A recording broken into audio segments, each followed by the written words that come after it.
It's a battle of alliances as Turkey prepares for an historic vote. Could an unlikely coalition end President Erdogan's time at the helm? I'm Imran Garta, and today's newsmaker is the Turkish opposition.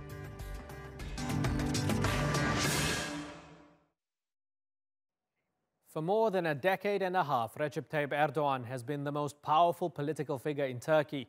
But on Sunday, an unlikely political alliance is hoping to change that.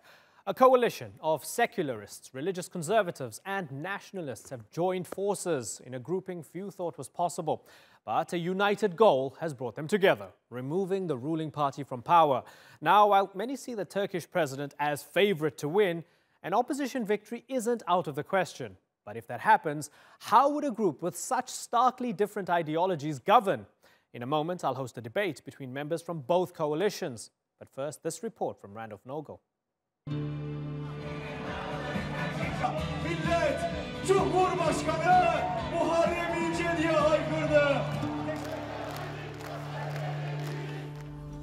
Like all things, snap elections are shaped by time and pressure. A shortage of one, an excess of the other, and anything can happen.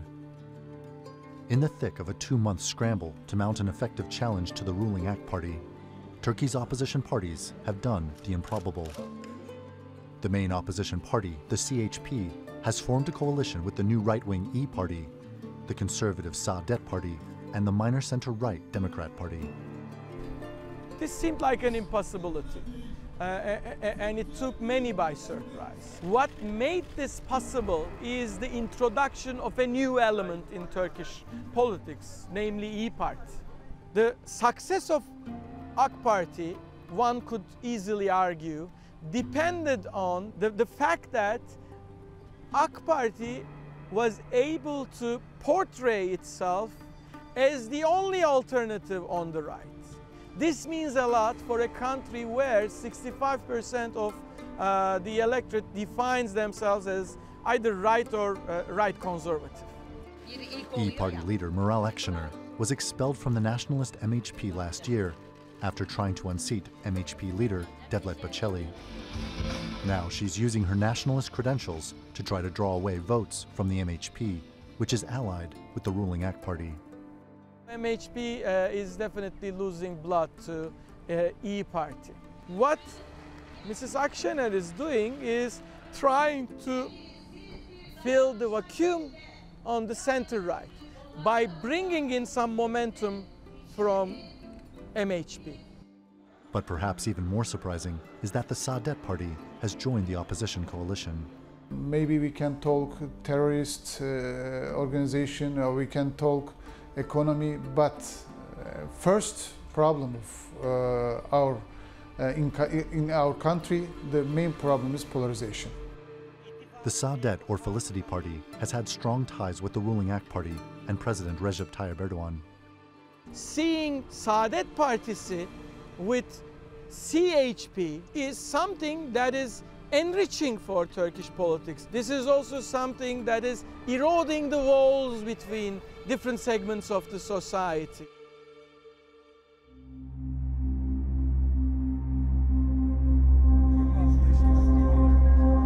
Coalition is for creating a new system in Turkey, actually bringing back the a parliamentary democracy. Coalition represents very different backgrounds, that we have in Turkey, very different ethnic backgrounds, very different religious backgrounds, very different social backgrounds. So it's the coming together of these different backgrounds and trying to, reunite Turkey. While President Erdogan and the ruling AK Party have effectively argued that Turkey needs a presidential system, the constitutional referendum last year exposed a fault line in Turkish society. The new system unintentionally brought about such a conundrum that this polarization is unsustainable. As Shakespeare said, there is no virtue like necessity in politics. Many Turks still feel the diverse nature of their society calls for a strong representative system of government. One person's mouth cannot decide all things. When you ask some AK Party members, after Mr. Erdogan's, who will be your president? They don't know. An institutionalized system should be realized. But it appears President Erdogan still maintains a mandate to stay the course he's set for the country. And there are concerns the opposition's newly formed political alliance will not be able to hold. What's brought these parties together is a shared belief that Turkey is becoming more politically divided. But beyond the opposition's abstract goal of Turkish unity lies an important question. A motley coalition can run together, but can it govern together? Another wild card in the opposition's hand is the predominantly pro-Kurdish HDP, the third largest party in parliament. Dozens of HDP deputies, along with the party presidential candidate Selahattin Demirtas, have been caught up in a government clampdown on the PKK terror group and its affiliates. Where there might be troubles is how this opposition would transact, I should say, with the HDP. It is very hard to see that under any circumstances the opposition bloc will win the majority in the parliament by itself. Despite what appears to be an uphill battle, there are now signs of optimism within the ranks of an opposition that has been widely viewed as weak and ineffectual for years. I was hopeless for a long time. I'm hopeful because I think Turkey has great potential because we're really the bridge between two cultures, West and the East. Randolph Nogel, The Newsmakers in Istanbul. Let's bring in our guest now. Representing the People's Alliance is the AK Party's Egemen Baş. He is also Turkey's former Minister of EU Affairs. And in Erzurum is the Deputy Chairman of the MHP, Kemal Aydin. Representing the Nations Alliance, we have Ünal Çeviköz. He's the Deputy Chairman of the CHP and his coalition partner and parliamentary candidate for the Saadet Party, Mehmet Nurullah Işık. And completing our panel from Bursa is Ahmet Erozan. He's a parliamentary candidate for the newly formed Iyi Party. Gentlemen, I think it's really great that we get to have this conversation. I'm looking forward to a good discussion over the next 25 minutes or so. Let me start with Egemen Baş. Are you worried? You're from the ruling party, you've been in control. The opposition seems to be organized this time around. Do you have a sense of worry that they might actually pull it off this time around? Not at all. Tell me why. President Erdogan, in all of the polls I have seen, is the leading candidate for the presidency. And the closest opponent doesn't even get half of the votes that he is expected to get. It's my estimation that President Erdogan will win the presidential elections in the first round with somewhere around 55% of the popular vote. So we're not worried at all. But it's a good thing that Turkish democracy is showing its maturity once again. And parties from totally different aspects of political life have joined their forces, and they're putting a good competition, and that's healthy for our democracy. Ünal Çeviköz, Muharrem Ince definitely has a certain charisma that perhaps Kılıçdaroğlu does not in terms of speeches, in terms of resonating maybe with a lot of people. That's why some people are saying, wow, here's somebody who's kind of putting himself out there and matching President Erdogan in terms of charisma and presence. But having said that, Egemen Baş is mentioning, you look at the polls, he still doesn't probably get, I don't know, 50% of the votes that Erdogan has. Why are you still confident that your candidate and your party will do well? Well, first of all, Muharrem Ince, since the beginning of his candidacy, since the 5th of May, has created the momentum, and this momentum is bringing a new dynamism into Turkish politics. He is so down to earth, and he is able to connect to the people and communicate with the people very easily. And that has created the new momentum that I'm talking about. And according to the polls that we receive, I think Muharrem Ince is pushing forward above 30% already. And in the last 3 days, we are simply optimistic that we will probably push that further. We always say that if Muharrem Ince cannot make it in the first round, definitely the running will go to the second round. I mean, seriously, genuinely, tactically, you're thinking second round, right? Definitely, first round, keep Erdogan from getting 50% and there will be a second go round, up against him in the second round. Yes. Okay, so that's what you want. Mehmet Nurullah Işık, Saadet is fascinating because historically, from the people that I had spoken to historically from Saadet, one of the reasons why they weren't so keen on the AKP anymore is because they found the AKP to be sort of too secular or too modern in many ways, and they found that AK Party was moving away from its traditional values. Yet, you guys are teaming up with the CHP and others. Tell me the thinking behind that. Well, I think the chairman, Temel Karamollaoglu, from the beginning tried to establish a consensus of the different party to come together, and regardless of their political background, he tried to show the entire world that we can actually live together, regardless of our difficulties. But in that position, we as a Saadet Party, we really try to bring everybody on the table. But do you agree with them, or are you just united because you're anti-Erdogan? Well, at that moment, I don't think that we should agree on every single topic, but at least one thing that we are all agree, we need to rebuild our democracy in Turkey, because we have a problem with the democracy. The Turkish-style democracy is not responding what the European Union standard democracy, or the well-advanced democracy, what we have been seeing, what we have been following. That's why if we come together and if we build up democracy from the beginning, I think we will win the election as a coalition against the ruling party. Okay. And I'm going to get Egemen Baş to respond to that in a moment. But let me go to Ahmet Erozan from the İyi Party. What do you hope to achieve out of this election? What would victory mean for you? Now, of course, the victory for us means the election of Madam Aksener as the president and the first woman president of the Turkish Republic. But I have to underline that the opinion polls are not the only criteria. Because when we are talking to people in the markets, in the villages, they have some fears to express even their own wish or thinking. And there is almost a body language, how they are shaking your hand, how they are looking to your eyes. This is the real message. Let me refer and remind Mr. Baş also that there was a lot of opinion polls about who will be elected the president of Fenerbahçe. And all opinion polls are finger-pointing to Aziz Yıldırım. And we know the result. And we can expect something similar on the upcoming elections. But you genuinely believe that Meral Aksener stands a chance at being elected president? Now, the issue is, for us, the second round will be a kind of formality. For us, looking to the figures that we have in hand, the President Erdogan is already out of race. What he might get is about 40-something. And at the second tour, he will not have enough margin to collect from any other political party the missing votes, which means that the real competition for the upcoming elections, presidential elections, is between Madam Aksener and Mr. Muharrem Ince. And of course, as the Saadet Party referred to that, the parliamentary majority will be in the hand of our partnership. This is the real message that I can pass today. Okay, and let me ask you a question before I go to Kamel Aydın. Let me ask you a question about MHP that your party broke away from. How do you see them? Do you see them as just a party that's trying to beef up the AKP's majority, or do you still take them seriously?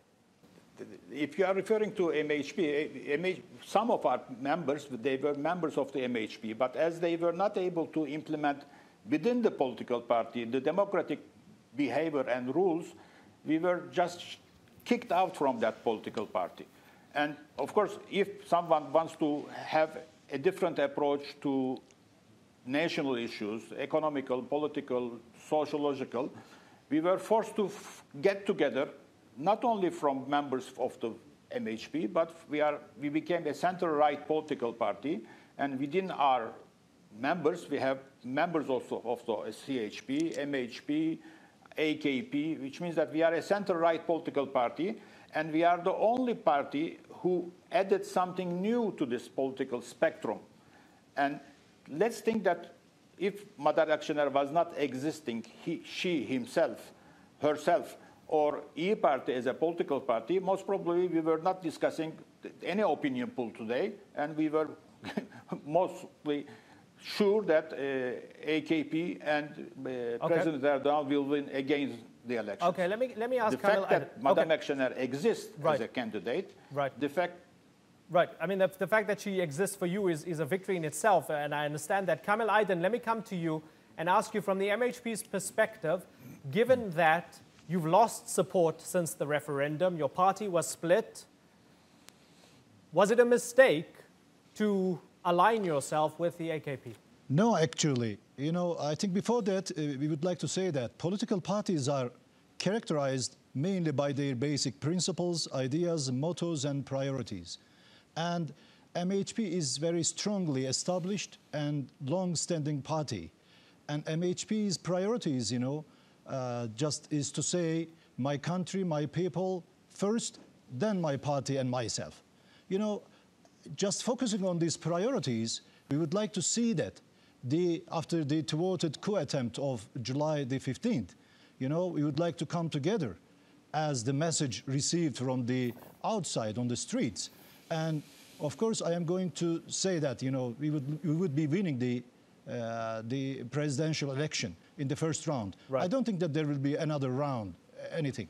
Right. Okay. Egemen Bayish, one of the reasons people think that President Erdogan might not get the 50% in the first round is because people are a little bit unhappy about the economy. Bill Clinton said, it's the economy, Stu. But the election's being run right now at a time when the economy is not doing brilliantly. Actually, it wasn't Bill Clinton. It was President Bush, the father. Was it Bush Sr.? Well, Clinton then aped him. And everybody took that as almost like a law of nature after that, right? The economy.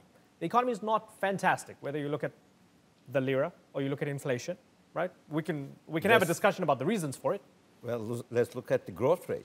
Last year, Turkey grew by 7.4% economically. Okay, but and Turkey was the fastest growing economy in the world. Certainly, but that's not something that's resonating too much with voters. The owner of any product determines its value. Sure.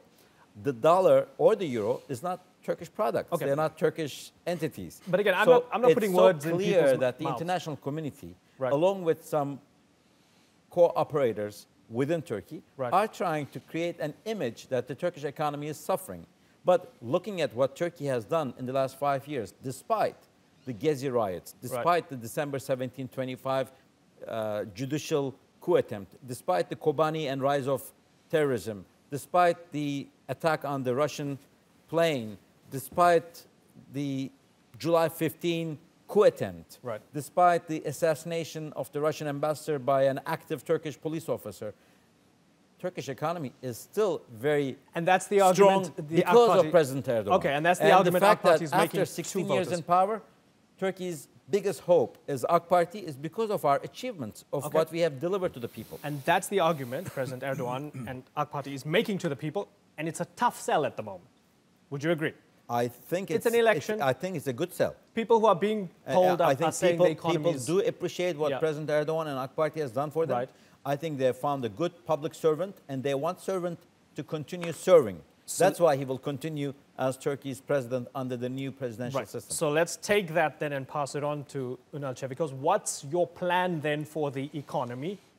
Because whether it's via perception or reality, people are talking about the economy. They're voting based on the economy. Every time CHP, let me add another question for Ambassador Çevikos.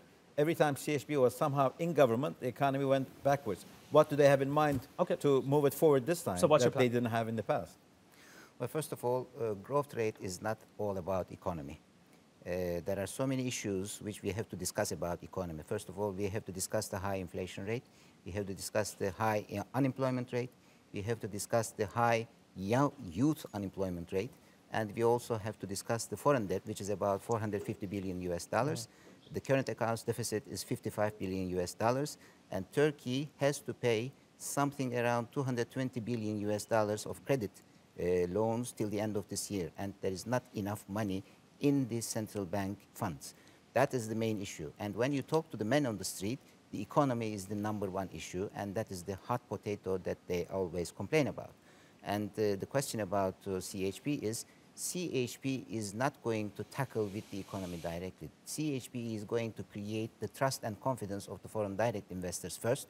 And in order to do that, democracy has to be restored, rule of law has to be restored, judiciary has to be depoliticized. And when you do these, then the foreign investor will gain more confidence, and then it will bring back the foreign direct investments. But if democracy has to be restored, why run in the election anyway if you feel that democracy has to be restored in the country? Well, that is exactly the reason why we are going to the elections. No, I mean, the democracy that has to be restored, as it has been mentioned, is the current situation is taking Turkey away from the Copenhagen criteria. there is no human rights, the fundamental rights are not respected, the freedom of expression, the freedom of media is not respected, and all these have to be restored. Nobody in the West, in the European Union, has full confidence in the country that Turkey is ruled by rule of law. Okay, Egemen Baş, is that true? Turkey was never as democratic as it is today. The fact that we're having this debate on Turkey's state television with 5 parties represented, I think, is a very clear indication. When you look at the past, this was a country where people were afraid to name their kids with the names that they chose. The Armenians were afraid to mention that they were Armenians. The Kurds were afraid to speak in public. The Alawites were trying to hide their identity. The Greek Orthodox community or the Jewish community or the Assyrian community would not be having any communication with the government whatsoever. Turkey's president, Mr. Erdogan, is the first president ever to visit the chief rabbi in his own office, the Greek Orthodox patriarch in his own office. He was the first to give the Alawite community most of the issues, first prime minister at the time, to appoint a minister to have hundreds of rounds of talks with all the leadership of the Alawite community to come up with their problems. But I'm now wondering, Mr. Ince, the opposition candidate, has announced that one of the first things he will do is to consider the place of worship for the Alawite communities, the Cemevis, with the same rights and privileges that the mosques have. And that's a total foundation issue for Saadet Party, the Felicity Party. They have been against that concept for decades. Now, how will they feel voting for a candidate who is going to perform something that they have been against? Is a question that I have in mind. Okay, so that's one specific, and perhaps then we can ask Mehmet Nurullah. But the fact that what Ambassador Çeviköz said, that Turkish democracy is suffering, is something I cannot agree with. Because compared to 25 years ago, 30 years ago, 50 years ago, human rights, democratic standards, freedom of speech, media rights are better comparatively. And I'm referring to the times when CHP was somehow involved with the government. Everyone would agree that AK Party has made things for the better. I'm not saying we're perfect. We still have a long way to go. That's why we need to choose. Things are better than they were, but they're imperfect. Let me ask you, Mehmet, then, it's okay to be a ragtag coalition when you're running in an election, but how are you going to govern? On fundamentals, such as the definition of worship and the definition of very fundamentals related to secularism or religion and so forth. How are you going to govern in Parliament if you have the majority? Well, before answering your question, I think the picture that we see on the street as far as the democracy in Turkey, it's way different than what Mr. Baş has been saying. Because I'm coming from southeast of Turkey, which is a very problematic the area. People are afraid to express their feeling, and people are afraid to tell their opinion, ideas. Who are they going to vote for? They have to watch their back constantly. They feel like something could happen to them anytime. The economy, it's really, really in a bad shape. The 50% of the Turkish families are in debt. They have a credit card. They have a credit card loan that they have to pay immediately. But what Mr. Baş has been saying, I think he's telling us a different story. What the rest of the world may want to hear about Turkey, not what is the reality. When it comes to your question, we have a different background with the coalition, and I admit that. And Turkey has a lot of different problems, such as Kurdish problem, Alawite problem. But one thing that I have to admit is, as a Felicity Party, we have not considered Alawite issue as one of the biggest issue in Turkey, and this is our fault. Something really needs to be done with the Alawite issues. There's the Alawites, as far as the beliefs and their worship places. Right. They have to get the constitutional rights somehow. I'm not quite I'm not quite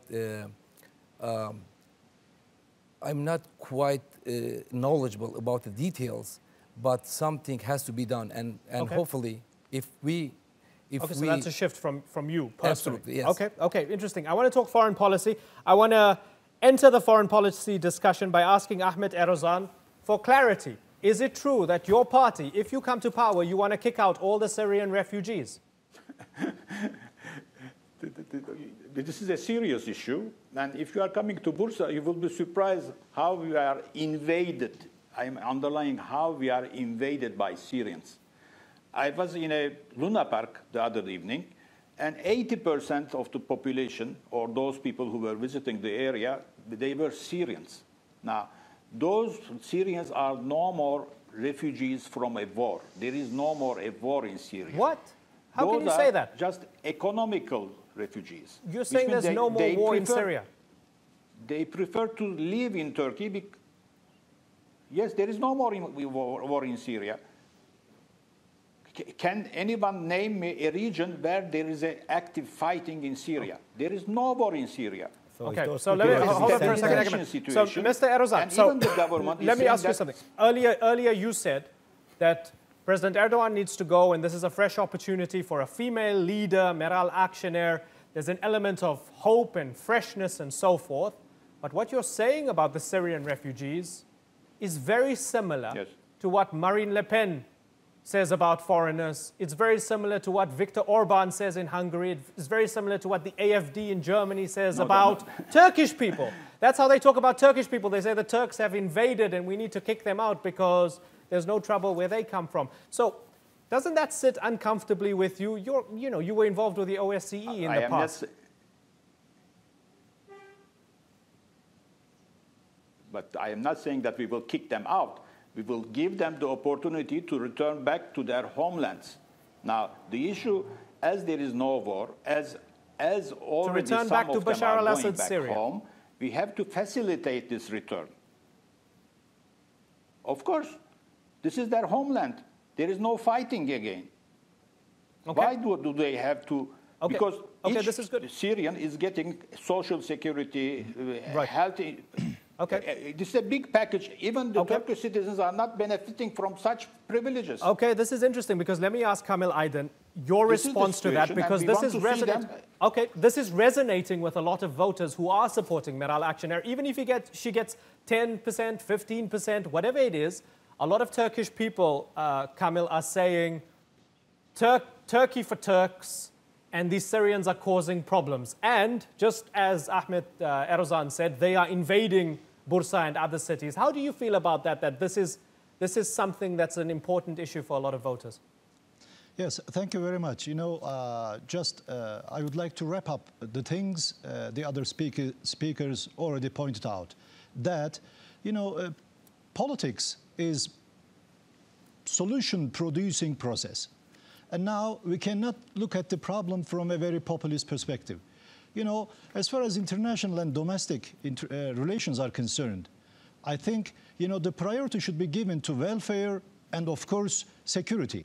As far as Turkey, is concerned, of course, we should focus on the security first, because when we try to make a choice between these two priorities, welfare and security, of course, we should focus on the security first, because, without security, we cannot produce, we cannot develop welfare. And from the beginning until now, I heard very, populist perspectives from the opposition party representatives.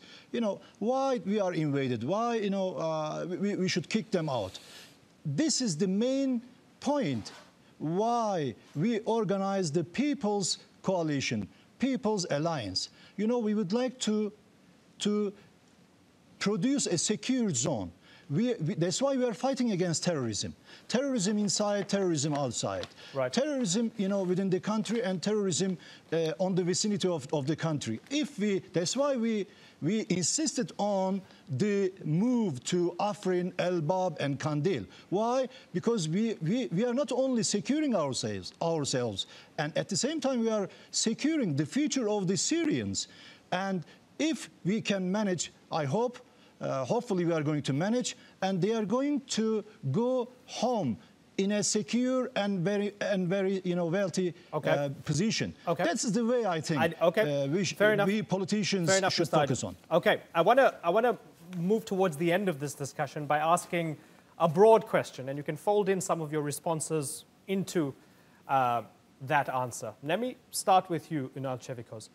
A lot of the time in elections in Turkey, there's been a binary. Whether that's been fair or not, people have seen it as a debate between conservatism, religious conservatism, and secularism. This time around, what's interesting is the opposition is such a fascinating alliance that doesn't quite fit in terms of the culture wars. You can't really say it's between religious conservatives and secularists or anything similar to that. What then is this election about? What is it about? Is it about justice? Is it about freedom? What is the heart of this election?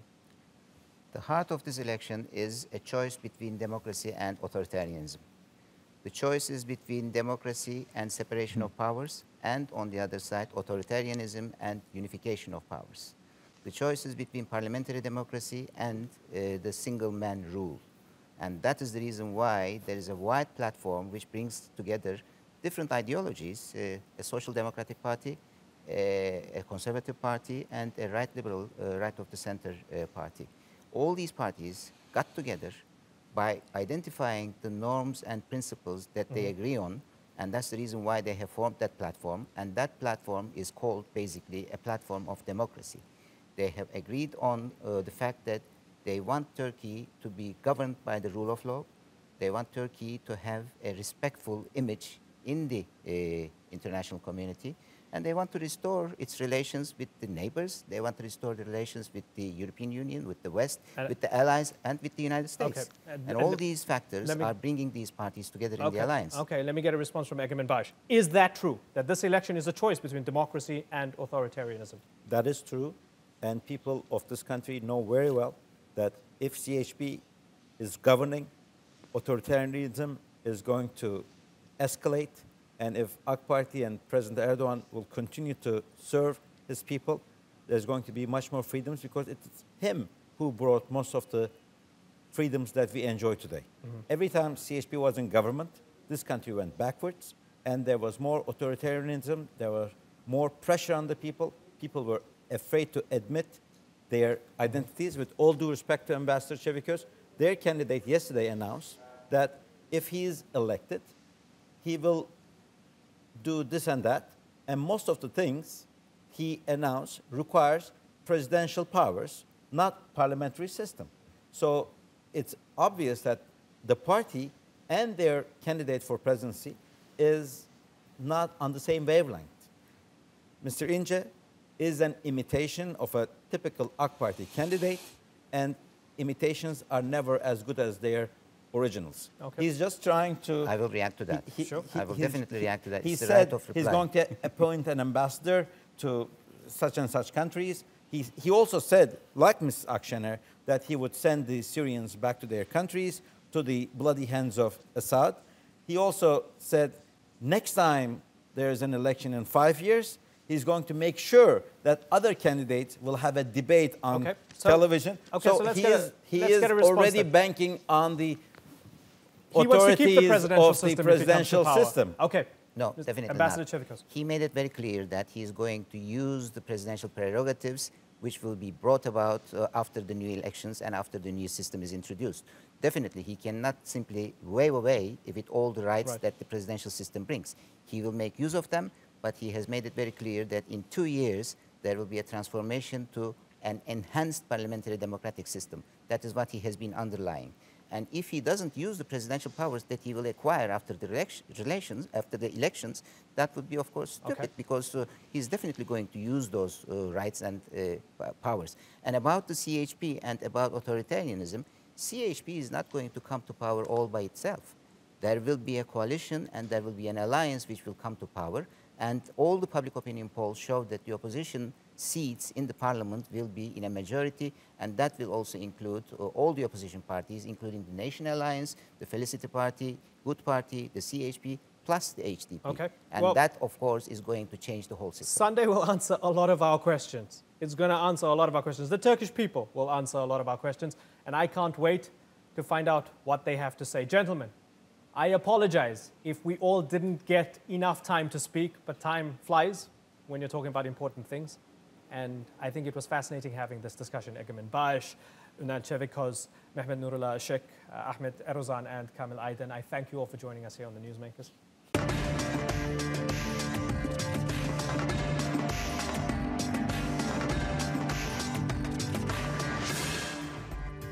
Still to come on The Newsmakers, from bedrooms and internet cafes to a medical clinic. Is video game addiction damaging people's mental health? Video games are a serious business. They even generate more revenue than Hollywood, which may not be that surprising, considering there's more than 2 billion gamers around the world. But could they be putting their mental health at risk? The World Health Organization has now classified gaming addiction as a mental disorder, though not everyone is convinced. Critics warn that WHO's decision could spark paranoia among parents and lead to risky misdiagnosis. But authorities say it will encourage patients to seek treatment. So, can video games really be responsible for a psychiatric disease? For more, here's Christine Pirovalakis.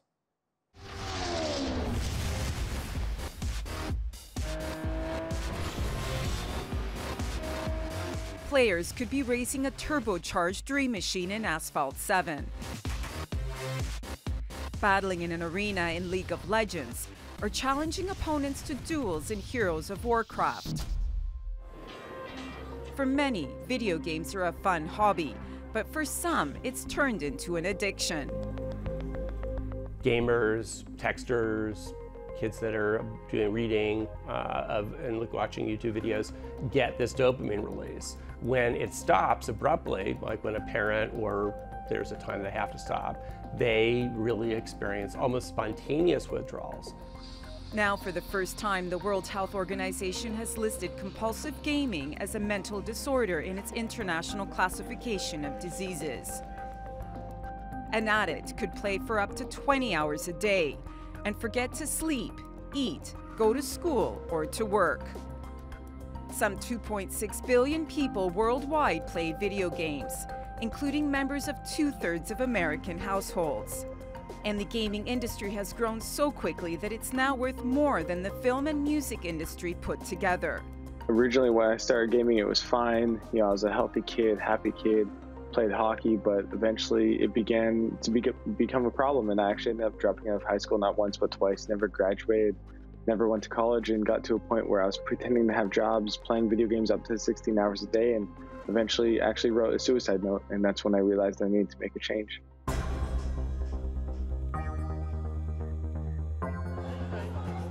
The gaming industry really took off once video games moved from the arcades of the 1980s into family living rooms. Business has since boomed, with video games now played on desktops, laptops, and phones, making addiction easier than ever. The WHO says cases are still rare, though, with roughly 3% of gamers believed to be affected. But that number still reaches into the millions. Gaming addiction clinics have sprung up in the United States, Europe, and Asia, the hub of video gaming activity. Some governments are getting tough in their efforts to tackle the problem. South Korea bans players under the age of 16 from playing online games between midnight and 6 a.m. Japan issues players with a warning if they're caught playing video games for what it considers too long. China's internet giant Tencent limits the playtime of its most popular games for children. And some parents send their kids to boot camps to kick the addiction. Games industry trade bodies around the world have condemned the WHO decision to list compulsive gaming as a mental disorder, saying it will create moral panic and may lead to abuse of the diagnosis. But with billions at stake, is it only the gamer's best interests companies have at heart? And is the WHO decision premature, or will it serve to protect players before they lose control? Christine Pirovalakis, The Newsmakers. Well, let's speak to one of those behind the decision, Dr. Shekhar Saxena, who's the WHO's director for the Department of Mental Health. and substance abuse. Sir, thank you very much for joining us on the Newsmakers. Thank you for having me in. Let me understand this. What's the threshold that you need to sort of, I don't know, that you need to cross for something to go from being just an unproductive habit into becoming a mental disorder? Any disorder that is inserted into the International Classification of Diseases by WHO has to satisfy some very clear criteria. And in this case, for the gaming disorder, the person loses control over one's own gaming. So there is an impaired control, and also there is a priority given to gaming compared to other interests and activities that the person is supposed to have. For example, sleep, appetite, normal social behavior, studying or working, as might be the case for the person. So, and also duration. Normally, we expect that all of this pattern lasts at about 12 months before we call it disorder. So there are rather strict criteria, and these criteria are fulfilled by only a small minority of people who engage in gaming. So that should be very clear. And tell me about the similarity it has with gambling addiction, because that's what I got out of the report. Help me understand that similarity. Gambling disorder was also present in ICD-10. So it's the gaming disorder which has been added now into ICD-11. And they are different because gambling can be by using any means. It could be by playing a lottery or other things. And gaming disorder is specifically inserted for digital or video gaming. Obviously, some games can also be involving gambling, in which case both disorders need to be identified. Okay, Dr. Shekhar Saxena, it's great to have the World Health Organization perspective on this issue. I thank you very much for joining us on the Newsmakers. Well, let's broaden out the discussion and go to Seattle, where we're joined by Hilary Cash. She's the founder of Restart, a support program for gaming and internet addiction. In Manchester is Dr. Joan Harvey, a psychologist and lecturer at Newcastle University. And from London, we have Amanda Hills, a psychologist and addiction expert. Thanks all of you for joining us. Let me ask Joan Harvey. Many years ago, about, I guess, 13, 14 years ago, back when we still had CD-ROMs for games, I used to play Championship Manager of the football game up until about 3 or 4 in the morning. And I'd be thinking about it during the day as well. And at some point, I realized this is not very productive for me in terms of work, in terms of my marriage or whatever. So I broke it and I gave up on it. Was I, based on the current definition from the World Health Organization, was I an addict? No, you probably weren't an addict, and you had enough self-control and what we would call self-efficacy to take yourself out of the habit.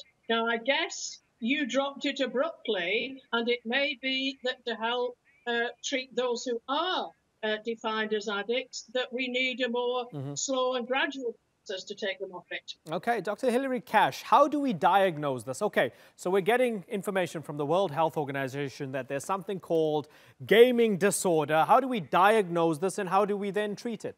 The most important thing is to look at what are the consequences of their gaming.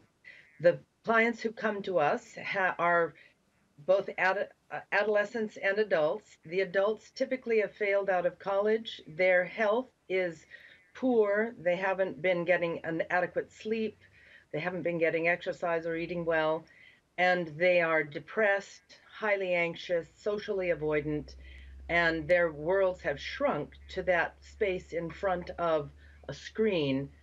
And they have failed out of college, work, and relationships for the most part. And with the adolescents, they're refusing to go to school. Again, their health is failing, they're depressed, they're in constant conflict with their families, extreme conflict, right. Often with violence, the police having to be called and that kind of thing. Right. Amanda Hills, is it going to be easy to distinguish between whether this is the problem itself, it's the disease itself, or whether it's just a symptom of something else?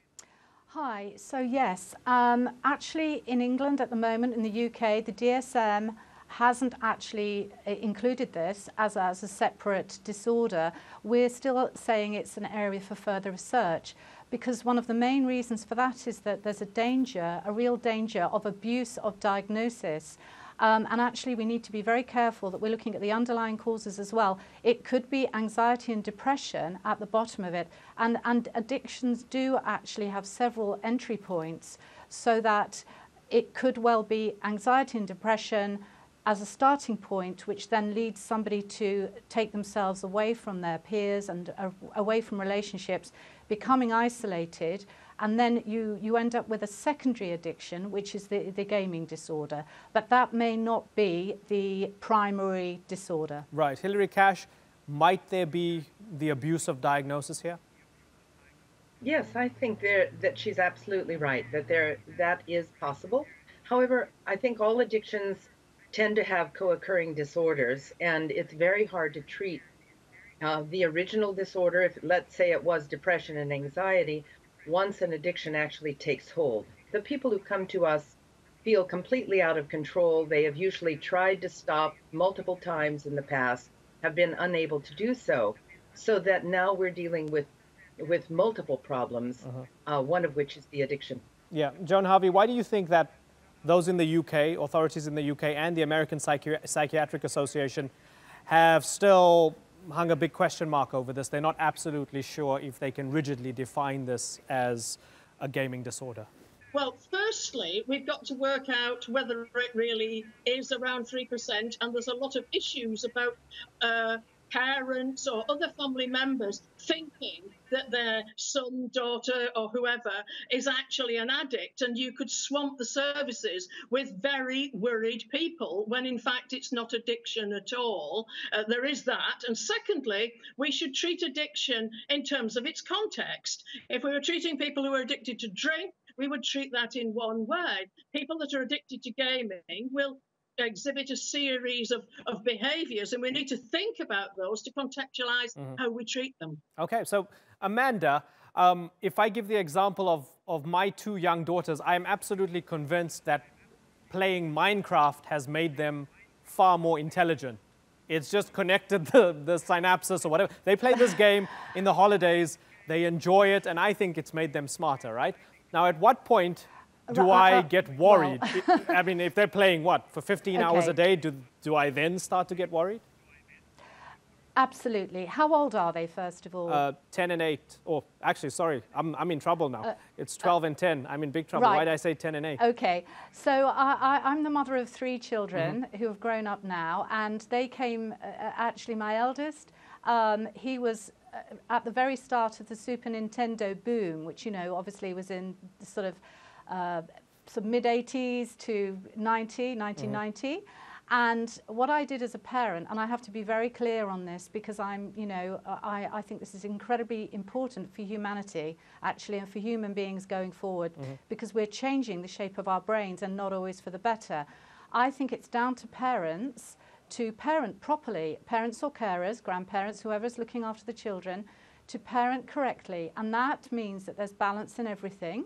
So I used to say to my children, that's enough of the Super Mario now. So you pack up your SNES, your Nintendo, and it's now time to have a family meal. You sit at the table. In our house, we don't have any phones at the table during dinner. And I think one of the major problems with this is the smartphone, because although I was able to do that, you know, in the 90s, with the rise of the smartphone, what I'm hearing is that people are taking their phones around with them all the time, and they're indulging in these behaviours, you know, all the time, so that it's even interrupting their work. Right. Now, as regards children, their brains are still developing. Their brains are very plastic, and their synapses are still developing. It's incredibly important that you really limit the amount of time spent, because this is not socializing, and human beings are pack animals designed to socialize. I believe that this sort of behavior, starting young, is impacting on relationships further down the line. Okay, that's an interesting answer, and I'm going to take that to heart. Dr. Hilary Cash, let me ask you just generally, are we struggling to play catch-up with the digital world? One thing we haven't really touched upon here, we don't really have the time to touch upon, is something like Facebook, social media in general. And I guess all the dopamine hits that people get from likes and shares and so on, especially when it's young people, it could drive you crazy, right? Are we struggling in terms of our healthcare, in terms of our empirical thinking, to play catch up with just how much the digital world has changed us and is changing us. Absolutely. That is a very good way to put it. We are playing catch up all the time, and research, which we all turn to for confirmation or, to rule in or rule out whether or not this is a proper diagnosis. Research is slow, and yet the technology is advancing incredibly rapidly. We've got VR and AR coming along, which is going to create far more immersive experiences. The more immersive an experience is, the more addictive it is. Yes, society in general, the laws that we create to protect ourselves from things are going to be very, very slow in coming, I think, while the technology is going to be sweeping us along in a huge tide. That we may end up very unhappy with where it takes us. Right. Unfortunately, we're out of time, but it's been great getting all these various perspectives from the doctors and experts from the World Health Organization earlier on, Meral Aksener, Hilary Cash, Joan Harvey, and Amanda Hills. I thank you all for joining us here on The Newsmakers.